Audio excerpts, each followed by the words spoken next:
CDN News at 8, live from Carmel Catholic High School, with Vance Conway, Hope Simutis, Aaron Risley, Sports with Liam Brown, and Chief Meteorologist Willie Gillespie.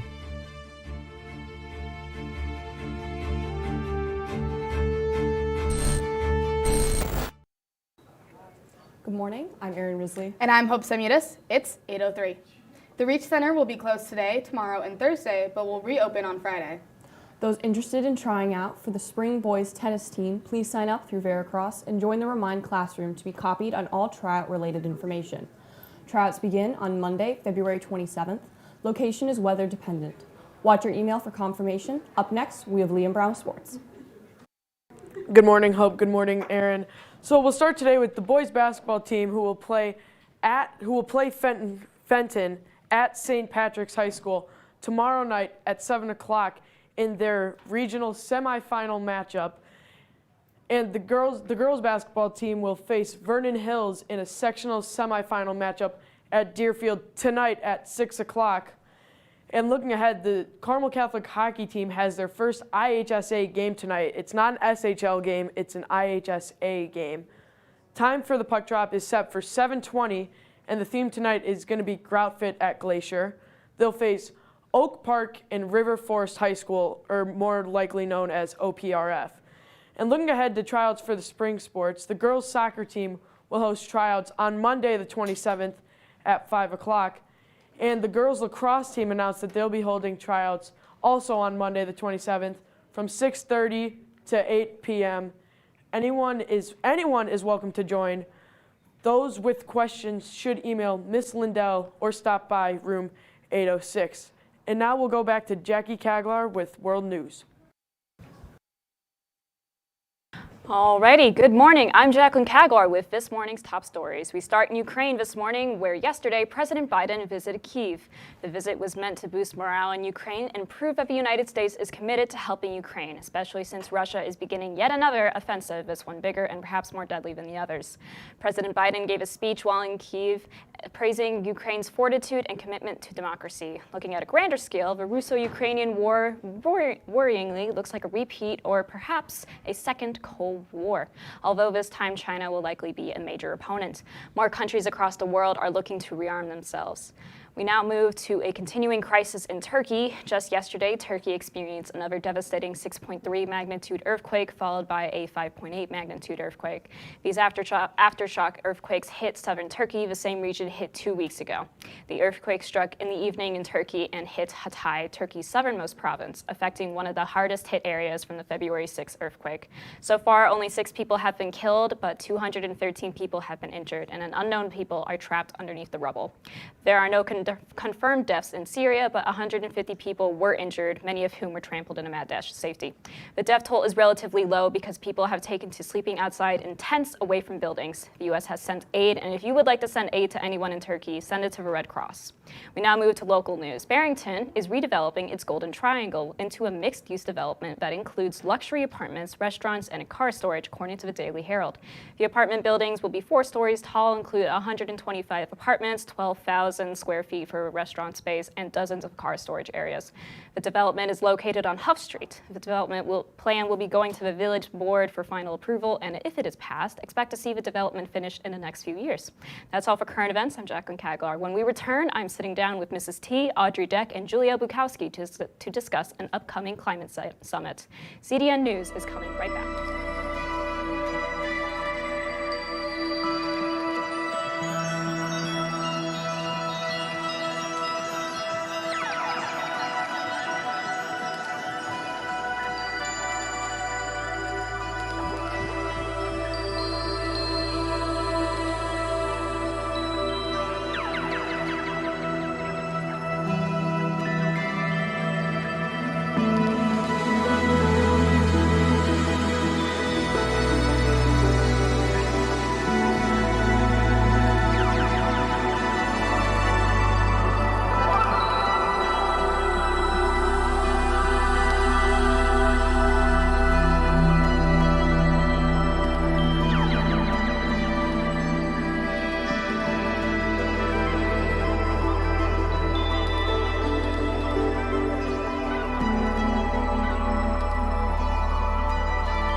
Welcome back. We are now joined by Audrey Deck, Julia Bukowski, and Mrs. T to talk more about the Climate Summit. So we'll start off with Julia. Julia, can you tell me what the Climate Summit is? So the Climate Summit is an event where high school students get together and learn about sustainability and green initiatives that they can take back to their schools.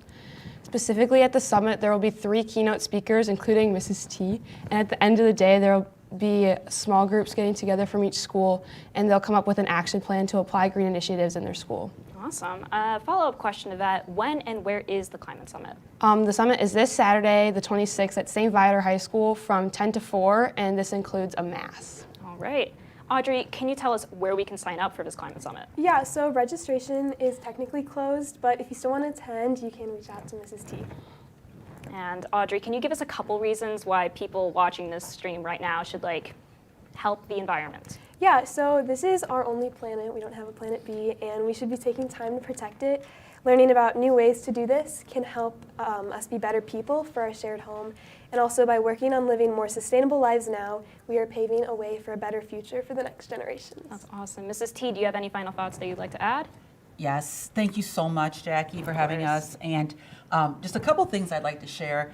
Both Audrey and Julia were chosen among a number of students in the Archdiocese to be on the planning committee. So it's a big honor to have our Carmel students represented and to be involved with the planning process. We do have a bus planned, so if you're interested, we'll be leaving here at 9 a.m. on the bus. And I have 2 key points I'd like to share. Of course, by all means. First thing is, our faith calls us to care for creation. And so this Climate Summit on Sunday is an Archdiocese Catholic Climate Summit. So really the focus of this is our faith. And so we start with Mass and we go from there. And all this is about taking care of creation and really caring for the poor as well. And so there's a lot of those themes in this event. The second thing I would point out is, a lot of times people think the climate's not for me, or the environment's not for me. It might be for some of those students there, but it's not my thing. And here's what I need to tell everyone, especially your generation. This is going to be the biggest tsunami of change coming. There is a big energy transition coming. All of your jobs are going to be impacted. Every one of you in here, and I'm looking out in the hall, when you go to college, there's going to be some sort of aspect of sustainability to your job. Whether you're an accountant, a lawyer, a doctor, this is going to be something that's part of your job. The laws are changing in this country. And, I don't want to create any fear. No one should be afraid. But what we need to do is learn and be proactive and be part of that positive change that we want to see. And so that's why at Carmel we create these opportunities, and we invite all our students to come along, and we're just helping to educate you in our faith and to prepare you for a better future. Thank you so much, ladies, for joining us. We are now going to move back to our host, so CDN News will be right back.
welcome back.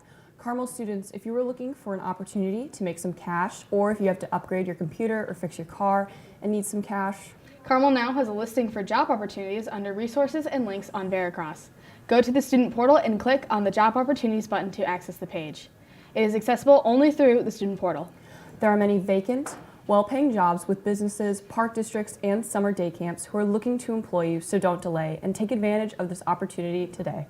Tomorrow is Ash Wednesday, and it will be an A2 day with Mass. The ministry department has requested that students wear a black or purple uniform top to commemorate the event. And that's all we have for today. I'm Hope Samutis. And I'm Erin Risley. Have a tremendous Tuesday, Carmel.